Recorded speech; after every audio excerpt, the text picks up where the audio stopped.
Good Thursday evening, everyone. You know, the odds of being bitten by a shark are pretty slim. In fact, you're more likely to get hit by lightning. But tell that to a Nashville man who barely survived an attack at a popular vacation spot. He shares his story with News Channel 5's Nick Barris. If I was by myself, I would have bled out on the beach. The attack by an 8-foot shark happened during a vacation at Hilton Head Island. We're glad to tell you tonight he is okay. Thanks for joining us, everybody. I'm Hunter Hoagland. It is quite the story, and the survivor tells News Channel 5's Nick Barris he is just lucky to be alive.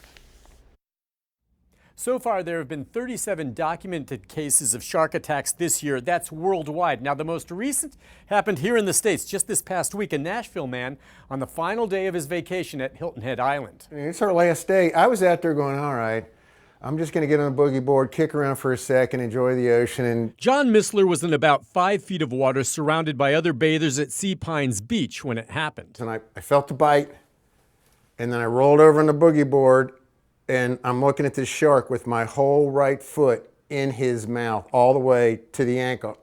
So I was able to make eye contact with him. He was like animal to animal, and he was like, sorry, dude, you know. Mistler says it was about an 8-foot shark, similar in size to these. He reacted in an instant and jerked his foot out of the shark's mouth, ripping his flesh, tearing tendons, and the bite had lacerated an artery. The shark then disappeared. Believe me, when they talk about shark teeth, they are sharp. He's got a mouthful of razor blades. Mistler credits his survival to 2 things. First, the kindness of others. A nurse on the beach rushed to his aid, wrapping his foot in a towel. The blood was gushing out pretty good. And second, first responders who immediately applied tourniquets. If I was by myself, I would have bled out on the beach. Mistler was then rushed to the hospital for nearly 100 stitches and staples. You want to give her a thumbs up? Mistler is now back home and expected to make a full recovery. As for returning to the beach, You gonna go back in the water?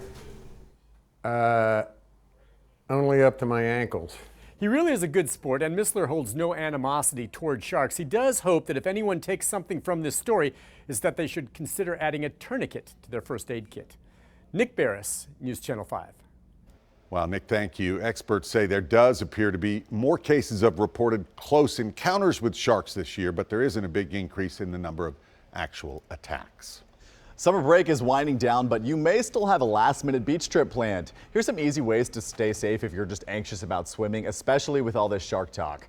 Swim in groups and stay close to the shore. Also be on the lookout for murky water, as sharks could mistake a person for prey if they can't see clearly. And remember, shark bites are really, really rare. The International Wildlife Museum says your odds of being bitten by a shark are about 1 in 4 million.